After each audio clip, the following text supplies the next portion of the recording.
নিজের মনে এই প্রতীতি রাখি যে এই বাংলাদেশে কোনো বিদ্বেষ কোনো বিভেদ নাই।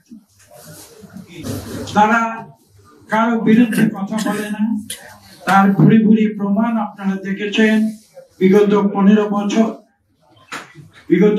বছর একটি ফ্যাসিস্ট রাজনৈতিক দল যারা নিজেদের মুখে মুখে স্বাধীনতার পক্ষে শক্তি বলে দাবি করেছে, অথচ তারা বাংলাদেশের 54 বছরের ইতিহাসে বারবার বাংলাদেশের স্বাধীনতা বিরোধী শক্তির সঙ্গে হাত মিলিয়ে এদেশের জাতীয়তাবাদী শক্তিকে ধ্বংস করার জন্য কাজ করেছে। আমি ব্যাখ্যাতে যাব না এই কারণে যে বিএনপি প্রতিহিংসা রাজনীতিতে বিশ্বাস। আমরা বিশ্বাস করি একটি আদর্শে, যে আদর্শের নাম হচ্ছে বাংলাদেশী জাতীয়তাবাদ, এবং যে আদর্শ আমাদের শিখিয়ে গিয়েছেন শহীদ প্রেসিডেন্ট জিয়া রহমান, অন্য কেউ নয়। এবং কে ছিলেন এই শহীদ প্রেসিডেন্ট জিয়া রহমান? আওয়ামী লীগ বলেছিল একজন অখ্যাত মেজর।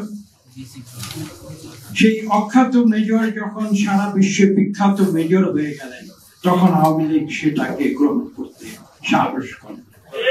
সেটাই ছিল আওয়ামী লীগের সমস্যা। এবং যারা আওয়ামী লীগের সেই তথাকথিত সহযোগীরা, যারা তাদের সেই মিশনে ব্যর্থ হয়েছিল, তখনও কিন্তু তারা শহীদ প্রেসিডেন্ট জিয়া রহমানের আদর্শে বিশ্বাস রাখতে পারে। এটাই কিছু মূল সমস্যা। যদি কেউ সত্যিকার দেশকে ভালোবাসে,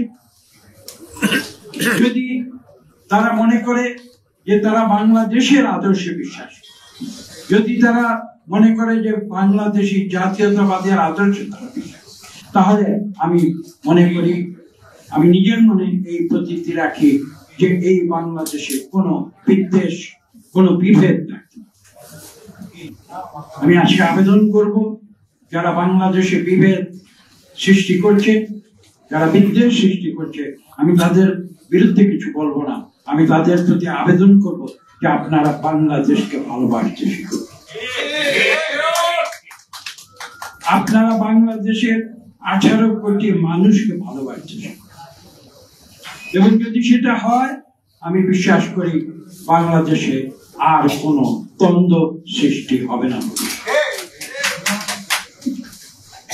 দেখুন, একটি সত্য কথা বলি, যে পৃথিবীতে কোটি কোটি মানুষ, সব মানুষ যে একইভাবে চিন্তা করবে সেটা নয়, মানুষ ভিন্নভাবে চিন্তা করবে, এবং সেটাই তো গণতন্ত্রের। আমি এখানে বলতে আসিনি যে সবাই বিএনপির আদর্শে বিশ্বাস করে। আমি যেটা বলতে এসেছি সেটা হচ্ছে এই, যে আপনারা সবাই বাংলাদেশের আদর্শে বিশ্বাস। যদি আপনারা বাংলাদেশের নাগরিক হয়ে থাকেন, যদি আপনারা বাংলাদেশি হয়ে থাকেন, বাংলাদেশি জাতীয়তাবাদের আদর্শে বিশ্বাস, আপনাদের ভিন্ন মত থাকবে, আমাদের ভিন্ন মত থাকবে, আমরা আলোচনা করব, আমরা ডিবেট করব, এবং ডিবেটের শেষে আমরা যদি গণতন্ত্রে বিশ্বাস করি, তাহলে গণতান্ত্রিক প্রক্রিয়ায় আমাদের যে ফাইনাল যে ডিসিশন, আমাদের যে চূড়ান্ত সিদ্ধান্ত, সেটা গণতান্ত্রিক প্রক্রিয়ায় নির্ধারণ। যদি আমরা এই সত্যে বিশ্বাস করি, তাহলে বাংলাদেশে কোনো সমস্যা থাকতে পারে, আমি সেটা মনে করি। কেন মনে করি না? দেখুন, বাংলাদেশ সৃষ্টি হয়েছিল দুটি আদর্শের। প্রথম আদর্শ ছিল গণতন্ত্র।